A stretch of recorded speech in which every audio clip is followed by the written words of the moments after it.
This chapter is an illustration of the truth of the statement concerning Daniel that he had understanding in all visions and dreams. Daniel 1 verse 17. The interpretation of the king's dream made Daniel famous in the court of Babylon. Here we have the history of a prophecy given to King Nebuchadnezzar in a dream. The real purpose was to help the king understand two things. First, that there is a God in heaven who reveals secrets, and second, to show the king what was to take place in the latter days. This was no ordinary dream. God used it to reveal his message to the Babylonian king. The dream reveals that God sets men up and he permits them to fall. God is no respecter of persons. To King Nebuchadnezzar was revealed his position of responsibility, and he was given the opportunity of working in harmony with God's plan. The power exercised by every earthly ruler on the earth is heaven imparted, and upon his use of the power thus bestowed, his success depends. To each the word of the divine watcher is, I girded thee, though thou hast not known me. Isaiah 45 verse 5. And to each the word spoken to Nebuchadnezzar of old, or the lesson of life, break off thy sins by righteousness, and thine iniquities by showing mercy to the poor, if it may be a lengthening of thy tranquility. Daniel chapter 4 verse 27. To understand these things, to understand that righteousness exalteth a nation, that the throne is established by righteousness, and upholden by mercy, to recognize the outworking of these principles in the manifestation of his power, who removeth kings and set up kings. This is to understand the philosophy of history. Proverbs 14 verse 34, 16 verse 12, 20 verse 28, Daniel 2 verse 21. In the Word of God only is this clearly set forth. Here it is shown that the strength of nations, as of individuals, is not found in the opportunities or facilities that appear to make them invincible. It is not found in their boasted greatness. It is measured by the fidelity with which they fulfill God's purpose. E.G. White, Prophets and Kings, pages 494 to 495. And in the second year of the reign of Nebuchadnezzar, Nebuchadnezzar dreamed dreams, wherewith his spirit was troubled, and his sleep brake from him. Then the king commanded to call the magicians, and the astrologers, and the sorcerers, and the Chaldeans, for to show the king his dreams. So they came and stood before the king. And the king said unto them, I have dreamed a dream, and my spirit was troubled to know the dream. Then spake the Chaldeans to the king in Syriac, O king, live forever. Tell thy servants the dream, and we will show the interpretation. The king answered and said to the Chaldeans, The thing is gone from me. If you will not make known unto me the dream, with the interpretation thereof, you shall be cut in pieces, and your houses be made a dunghill. But if you show the dream and the interpretation thereof, ye shall receive from me gifts and rewards, and great honor. Therefore show me the dream, and the interpretation thereof. They answered again and said, Let the king tell his servants the dream, and we will show the interpretation of it. The king answered and said, I know of certainty that ye would gain the time, because ye see the thing is gone from me. But if ye will not make known unto me the dream, there is but one decree for you. For ye have prepared lying and corrupt words to speak before me, till the time be changed. Therefore tell me the dream, and I shall know that ye can show me the interpretation thereof. The Chaldeans answered before the king and said, There is not a man upon the earth that can show the king's matter. Therefore there is no king, lord, nor ruler that asks such things at any magician, or astrologer, or Chaldean. And it is a rare thing that the king required, and there is none other that can show it before the king, except the gods, whose dwelling is not with flesh. For this cause the king was angry and very furious, and commanded to destroy all the wise men of Babylon. And the decree went forth that the wise men should be slain, and they sought Daniel and his fellows to be slain. Daniel made an accurate statement when he said the king's dream was in Nebuchadnezzar's second year. He and his friends had already finished their 3 years of training. They had been taken captive in Nebuchadnezzar's accession year and entered their training at that time. Nebuchadnezzar's year number began on New Year's Day, the first calendar year after his accession. So Nebuchadnezzar's year 2 would be the year Daniel and his companions finished their training, and thus the year when Daniel interpreted Nebuchadnezzar's dream. God reached Nebuchadnezzar by giving him a disturbing dream. By this time, Daniel and his companions were serving in the Babylonian court. Nebuchadnezzar's plan to get help in recalling his forgotten dream and to have its meaning revealed was to call in the wise men and demand that they not only recall the dream for him, but also give its interpretation. The wise men who Nebuchadnezzar called were 4 groups: the magicians, the astrologers, the sorcerers, the Chaldeans. They were men of science who practiced divination, magic, exorcism, and astrology, and yet they had been educated in strictly scientific studies as well. It was doubtless in these branches of knowledge and skill that Daniel and his Hebrew friends had excelled all the other wise men.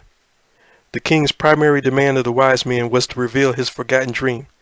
His secondary concern was the interpretation of it. After much discussion, the wise men declared their inability to reveal the dream. Little did they realize at that moment that the God of heaven would reveal the dream and interpretation. Immediately the decree went forth, pronouncing destruction upon all of them.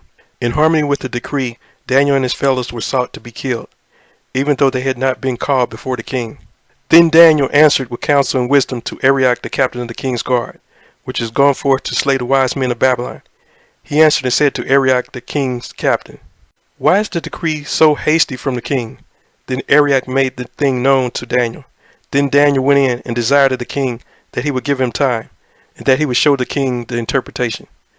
Then Daniel went to his house, and made the thing known to Hananiah, Mishael, Azariah, his companions, that they would desire mercies of the God of heaven concerning this secret, that Daniel and his fellows should not perish with the rest of the wise men of Babylon. Daniel was wise and discreet. In approaching his superior, Arioch, the captain of the king's guard, he did so in the framework of seeking counsel. He asked, "Why is this decree so hasty?" When Daniel approached the king, his request was simply for time, and he assured the king that the interpretation would be given. How could Daniel be so sure? He was in harmony with the principle stated in 1 John 3 verse 22. And whatsoever we ask, we receive of him, because we keep his commandments and do those things that are pleasing in his sight. Then was the secret revealed unto Daniel in a night vision. Then Daniel blessed the God of heaven. Daniel answered and said, "Blessed be the name of God forever and ever, for wisdom and might are his. And he changeth the times and the seasons. He removeth kings and setteth up kings. He giveth wisdom unto the wise, and knowledge to them that know understanding. He revealeth the deep and secret things. He knoweth what is in the darkness, and the light dwelleth with him. I thank thee and praise thee, O thou God of my fathers, who hast given me wisdom and might, and hast made known unto me now what we desired of thee. For thou hast now made known unto us the king's matter." God had spoken to Nebuchadnezzar in a dream because this was the best way to impress him with the message. Nebuchadnezzar already believed this method of dreams was used by the gods when they wanted to reveal their will to men. The dream and its interpretation was revealed to Daniel in a night vision. The first thing Daniel did was thank God. Next, he gave credit to his companions for their prayers and dedication as he praised God for revealing what we desired of thee. Daniel's tribute to the wisdom, might, and power of God is unparalleled. He presents God as the one in control of human affairs. Whatever our abilities, they have been given by God. In him dwells all wisdom and knowledge. Therefore Daniel went in unto Arioch, whom the king had ordained to destroy the wise men of Babylon. He went and said thus unto him, "Destroy not the wise men of Babylon. Bring me in before the king, and I will show unto the king the interpretation."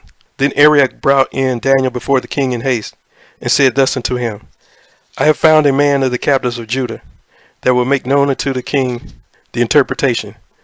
The king answered and said to Daniel, whose name was Belteshazzar, "Art thou able to make known unto me the dream which I have seen, and the interpretation thereof?" Daniel answered in the presence of the king and said, "The secret which the king have demanded cannot the wise men, the astrologers, the magicians, the soothsayers show unto the king. But there is a God in heaven that revealeth secrets, and maketh known to the king Nebuchadnezzar what shall be in the latter days. Thy dream and the visions of thy head upon thy bed are these. As for thee, O king, thy thoughts came into thy mind upon thy bed, what should come to pass hereafter. And he that revealeth secrets maketh known to thee what shall come to pass. But as for me, this secret is not revealed to me for any wisdom that I have more than any living, but for their sakes that shall make known the interpretation to the king, and that thou mightest know the thoughts of thy heart. Thou, O king, sawest and behold a great image. This great image, whose brightness was excellent, stood before thee, and the form thereof was terrible. This image's head was of fine gold, his breast and his arms of silver, his belly and his thighs of brass, his legs of iron, his feet part of iron and part of clay. Thou sawest till that a stone was cut out without hands, which smote the image upon his feet that were of iron and clay, and brake them to pieces. Then was the iron, the clay, the brass, the silver, and the gold broken to pieces together, and became like the chaff of the summer threshing floors, and the wind carried them away, that no place was found for them. And the stone that smote the image became a great mountain, and filled the whole earth. These verses present a tremendous lesson in psychology as we analyze Daniel's approach to Arioch and to King Nebuchadnezzar. His first concern was the wise men and their safety. He said, "Destroy not the wise men of Babylon."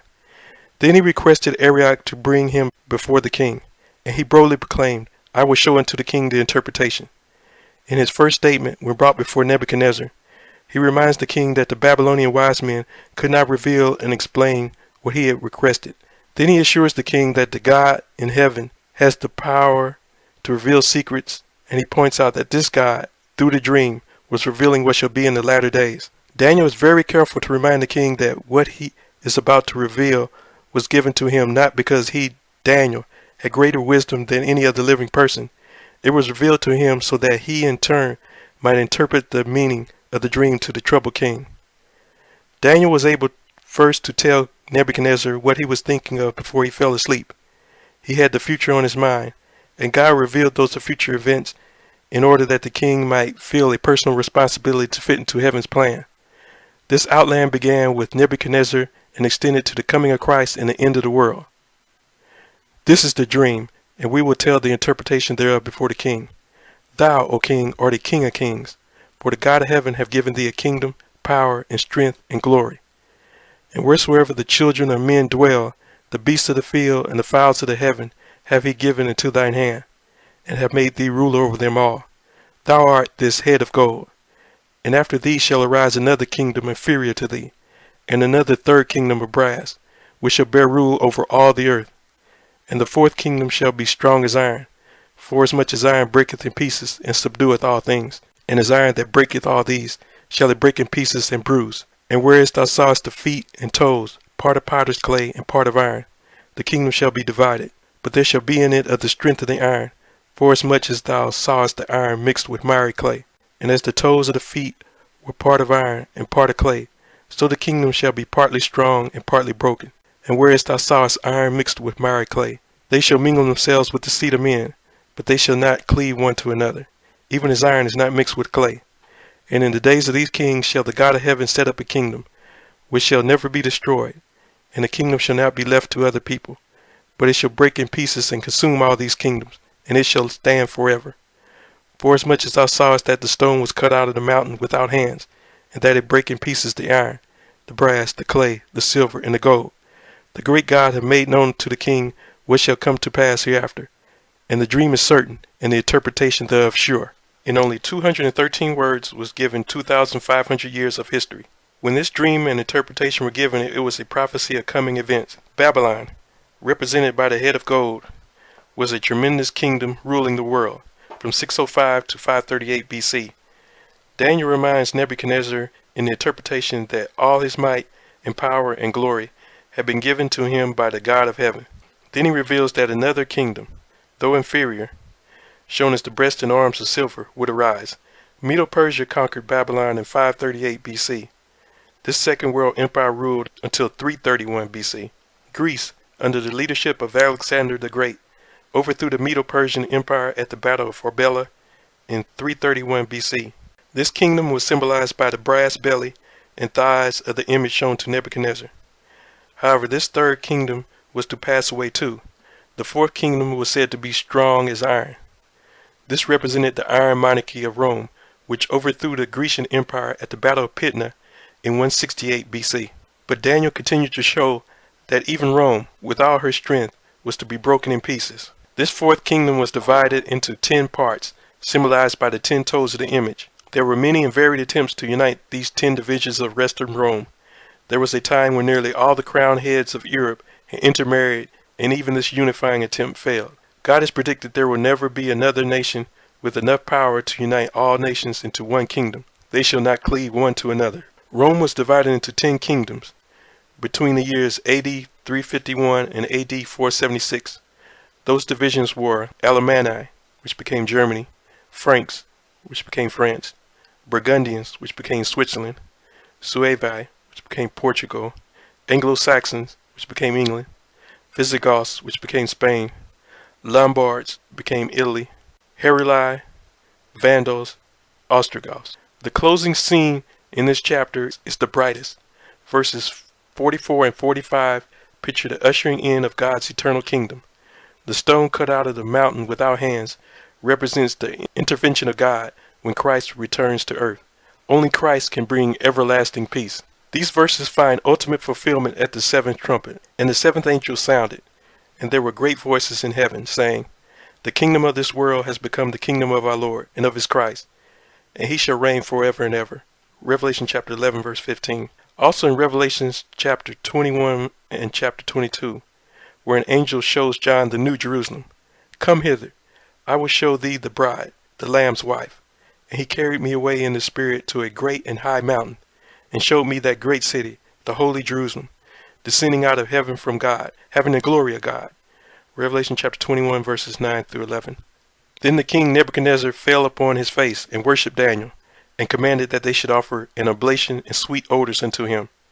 The king answered unto Daniel and said, Of a truth it is, that your God is a God of gods, and a Lord of kings, and a revealer of secrets, seeing thou couldst reveal this secret. Then the king made Daniel a great man, and gave him many great gifts, and made him ruler over the whole province of Babylon, and chief of the governors over all the wise men of Babylon. Then Daniel requested of the king, and he set Shadrach, Meshach, and Abednego over the affairs of the province of Babylon. But Daniel sat in the gate of the king. The dream and its interpretation had a good effect on King Nebuchadnezzar. His testimony concerning Daniel's God was threefold. Your God is a God of gods, he is Lord of kings, he can reveal secrets. Nebuchadnezzar honored Daniel by placing him in a high position over all the wise men of Babylon. As chief counsel to the king, Daniel's three companions were given positions of responsibility too. They were placed in charge of the provinces of Babylon. In summary, here in this chapter we see at work the controversy between Christ and Satan. The representatives of Satan were forced to exclaim concerning their ability to reveal the king's thoughts. There is none other that can show it before the king except the gods, whose dwelling is not with flesh. Daniel chapter 2 verse 11. It is clear that Satan cannot read the thoughts of a human mind, for the wise men of ancient Babylon could not reveal Nebuchadnezzar's dream.